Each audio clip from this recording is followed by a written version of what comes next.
Salut tout le monde, j'espère que vous allez bien. On se retrouve aujourd'hui pour une vidéo biochimie, donc ça va être le premier chapitre de l'année. Vous avez normalement tous vu un chapitre d'introduction, mais ça je vous laisse revoir uniquement les TD, je pense que ça suffira. Nous on va aborder aujourd'hui le chapitre de la cellule eucaryote. J'ai décidé de vous le scinder en deux, je pense que ce sera plus simple pour réviser. Donc on va attaquer avec une petite intro hyper rapide. Ensuite on verra les généralités sur la structure cellulaire. Ensuite, nous verrons la membrane plasmique, puis l'adhérence cellulaire et enfin le transport membranaire. Et on terminera par une mini conclusion. Et ensuite, vous aurez la partie 2 à aller réviser pour aujourd'hui. Donc l'introduction, comme je vous l'ai dit, une introduction hyper rapide. Donc la cellule, déjà, pour planter le décor, c'est le plus petit élément capable d'accomplir les processus associés à la vie. Nous sommes composés de cellules. Pour démarrer, je vous ai mis 3 définitions à retenir. Donc on se souvient, BTS, définition I, kiffe les définitions. Donc on apprend ces définitions. La cellule eucaryote, c'est une cellule qui possède un noyau. Attention aux exceptions, je vous les ai notées juste en dessous. Le cytoplasme, qui comprend donc le cytosol plus les organites, c'est la deuxième définition à retenir. Et enfin, la troisième, c'est les organites. Donc un organite est un compartiment à l'intérieur de la cellule eucaryote. Il est délimité par une ou deux membranes qui isolent l'intérieur de l'organite du cytoplasme. Ne vous inquiétez pas, on va les voir en long, en large et en travers dans ce chapitre. Ok, on attaque donc avec les généralités sur la structure cellulaire. Le fluide contenu dans l'ensemble des cellules du corps s'appelle le liquide intracellulaire et le fluide en dehors des cellules, ça se nomme le liquide extracellulaire. Donc maintenant on va passer à la cellule. Il y a donc 3 subdivisions majeures dans la plupart des cellules. Tout d'abord nous avons une membrane plasmique, donc elle enveloppe la cellule, elle est perméable, donc on va le voir après, ne vous inquiétez pas, en long, en large, en travers, en diagonale, on va le voir. Ensuite on a le noyau, donc il est plutôt volumineux, une forme sphérique ou ovale, c'est un organite et il contient le matériel génétique.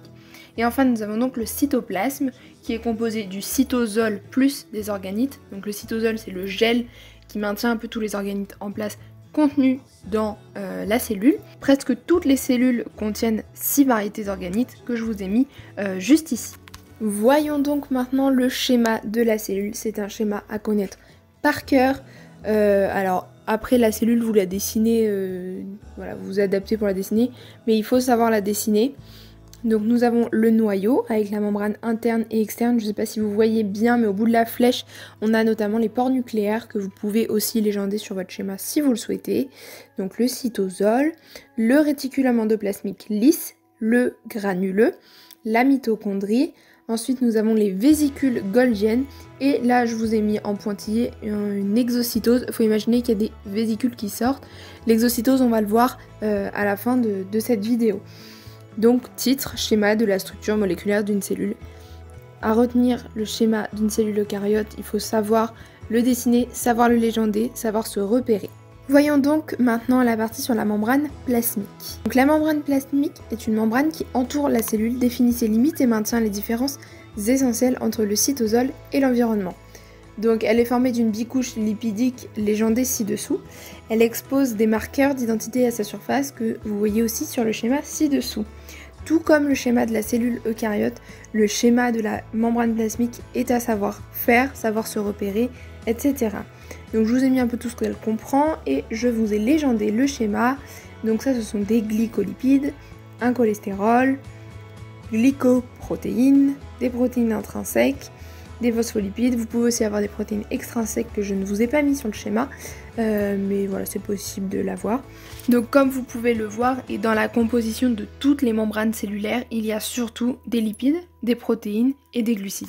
Il n'y a pas de matériel génétique dans la membrane plasmique. Donc maintenant on va voir les caractéristiques générales de la membrane plasmique. Donc elle est constituée d'une bicouche lipidique comme on a pu le voir sur le schéma juste avant. Il y a 3 rôles essentiels à la bicouche lipidique qui sont à connaître. Donc tout d'abord c'est la structure de base de la membrane. Ensuite, on parle un peu de fluidité de la membrane. La membrane plasmique a la capacité de contrôler de façon sélective les mouvements de molécules entre le liquide intracellulaire et le liquide extracellulaire. On l'a vu au début, c'est une membrane qui est perméable. Et donc elle est responsable de la fluidité de la membrane. Donc tant qu'on est sur le sujet de la fluidité de la membrane plasmique elle répond au modèle de la mosaïque fluide. Mosaïque dans le sens qu'elle est composée de différents éléments comme on l'a vu sur le schéma juste avant, et fluide car les éléments bougent dans la membrane plasmique, lipides et phospholipides passent de la couche du dessus à celle du dessous et inversement. Donc ensuite je vous ai mis des petits thermomètres, c'est un petit moyen mnémotechnique pour se rappeler que quand la température augmente, le cholestérol interfère avec les autres lipides et pour protéger la membrane, ça la rigidifie et ça évite donc les fuites, et quand la température diminue, le cholestérol fluidifie la membrane pour éviter les gels. Donc parmi les lipides membranaires, on trouve de la phosphatidylcholine, donc c'est un phospholipide, du cholestérol, de la sphingomyéline, c'est un phospholipide aussi, et des glycolipides, phospholipides plus polysaccharides. Parmi les lipides, il y a essentiellement des phospholipides et en moindre quantité du cholestérol. Donc ces structures, on va les voir juste après. Et je vous ai mis le cas particulier du liposome, donc c'est une double couche de phospholipides en cercle, c'est donc artificiel. C'est le même principe que la membrane, c'est une vésicule lipidique artificielle dont la membrane est constituée d'une ou plusieurs bicouches lipidiques. Voilà, on passe maintenant aux structures des lipides membranaires comme je vous en ai parlé là il y a 10 secondes. Donc le phospholipide est composé ainsi, le sphingolipide est composé ainsi, donc une tête hydrophile, une queue hydrophobe. Ensuite voilà, le sphingolipide et le cholestérol. Merci de ne pas juger mes talents de dessinatrice parce que c'est pas franchement ça, mais l'idée elle est là. Donc nous l'avons vu au début, dans la membrane plasmique, on a des lipides, des protéines et des glucides. On vient de voir la structure des lipides membranaires. Maintenant on va voir la structure des protéines membranaires. Donc pour commencer, voyons donc la protéine canal. Certaines protéines qui traversent la membrane forment des canaux à contenu hydrique, ce qui permet aux substances hydrosolubles suffisamment petites d'entrer dans le canal, donc par exemple des ions, et cette protéine canal permet de traverser en fait la membrane sans entrer en contact avec l'intérieur qui est hydrophobe. Donc les canaux sont très sélectifs. Ok, donc voyons donc maintenant les protéines transporteurs. Donc certaines protéines véhiculent des substances incapables de franchir la membrane par elles-mêmes. Donc on utilise en fait un transporteur. Chaque transporteur est spécifique d'une molécule donnée. Donc là vous le voyez sur le schéma, le transporteur s'ouvre, il capte la molécule en question, là, la petite bulle violette, et il la réinjecte dans le milieu intracellulaire. Et ensuite nous avons donc les enzymes membranaires. Donc certaines protéines sont des enzymes membranaires dont dépendent des réactions chimiques particulières de la face interne ou externe de la membrane plasmique. Donc voilà, c'est ce que je vous ai mis sur ce petit schéma. Nous avons donc vu les 3 premières, voyons donc maintenant les 4 suivantes. Le marqueur d'accostage. Des protéines situées sur la face interne de la membrane plasmique sont des accepteurs de marqueurs d'accostage auxquels se lient les marqueurs d'accostage des vésicules de sécrétion. Donc ça permet la liaison des marqueurs d'accostage des vésicules de sécrétion.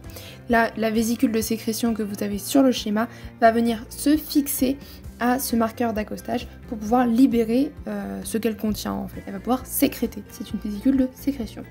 On passe ensuite à la molécule d'adhérence, donc ces protéines servent à faire tenir ensemble les différentes cellules d'un tissu ou d'un organe, donc là je vous l'ai mis sur la bicouche lipidique. Ensuite nous avons donc les récepteurs. Beaucoup de protéines de la face externe sont des sites récepteurs qui reconnaissent et auxquels se lient les molécules particulières. Donc en général quand la molécule se fixe à ce récepteur, ça va engendrer une cascade de signalisation.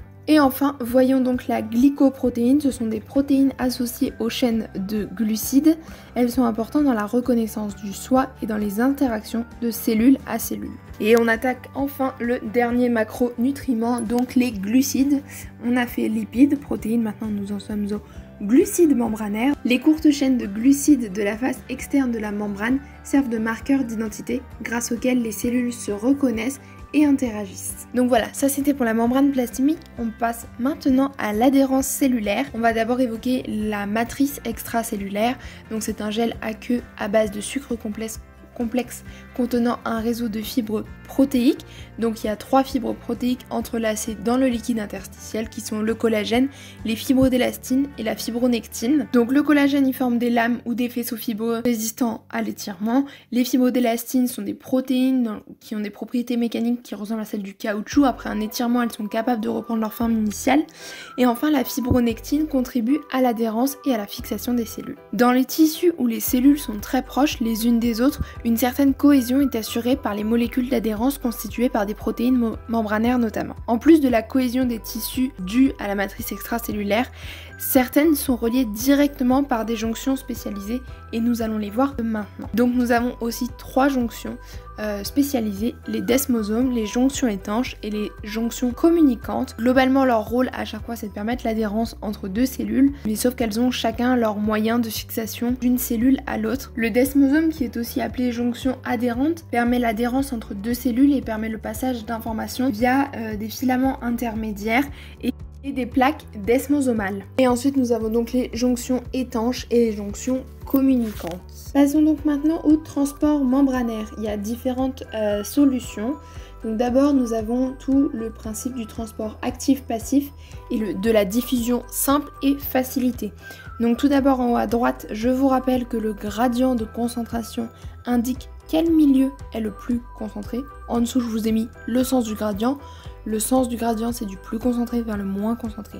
C'est important à retenir si on veut comprendre tout ce système de diffusion, de transport et tout ça. Donc d'abord on a la diffusion simple et la diffusion facilitée. Le but est de savoir est-ce qu'on va utiliser un transporteur ou non. Pour la diffusion facilitée, on utilise donc un transporteur et il y a différentes manières. Donc soit uniport, symport ou antiport. Normalement vous l'avez vu en TD. Après si vous voulez une vidéo plus complète sur tout ce type de transport, parce que là on peut faire une vidéo à part entière, si vous le souhaitez n'hésitez pas à me le dire en commentaire, je vous ferai ça. Ensuite on a donc le transport actif qui permet le transport d'une substance d'un milieu à l'autre. On est dans le sens inverse du gradient. Petit moyen mémotechnique, sens inverse du gradient, on a besoin d'énergie, on n'est pas dans le bon sens, il nous faut de l'ATP. Il nous faut de l'ATP pour le transport actif. Et le transport actif, il peut être primaire ou secondaire et il s'oppose au transport passif qui permet le transfert d'une substance d'un milieu à l'autre dans le sens du gradient. Encore un petit moyen mémotechnique. Pour la diffusion simple ou facilitée, la question est de savoir, il y a un transporteur, oui, non. Et pour le transport actif ou passif, la question est de savoir, je suis dans le sens du gradient, oui, non. Et on passe donc à l'autre moyen de transport qui est vachement plus simple à apprendre et à comprendre, c'est donc l'endocytose et l'exocytose que je vous ai schématisé juste ici, à savoir que ce principe est utilisé notamment pour la phagocytose. Et voilà, nous arrivons donc à la fin de cette première vidéo. Nous avons donc vu toutes les généralités sur les structures cellulaires et on va maintenant passer au rôle des différents organites de notre cellule. Donc bravo, vous êtes arrivés à la fin de ce chapitre, mais il nous reste la partie 2. Donc comme d'hab, je vous ai préparé le lexique à connaître pour ce chapitre et de quoi vous tester sur vos connaissances pour ce chapitre. Merci à tous d'avoir regardé cette vidéo. On se retrouve très rapidement sur la partie 2 de cette vidéo et n'hésitez pas à me rejoindre sur mon site internet. Toutes les informations sont dans la description. Merci à tous.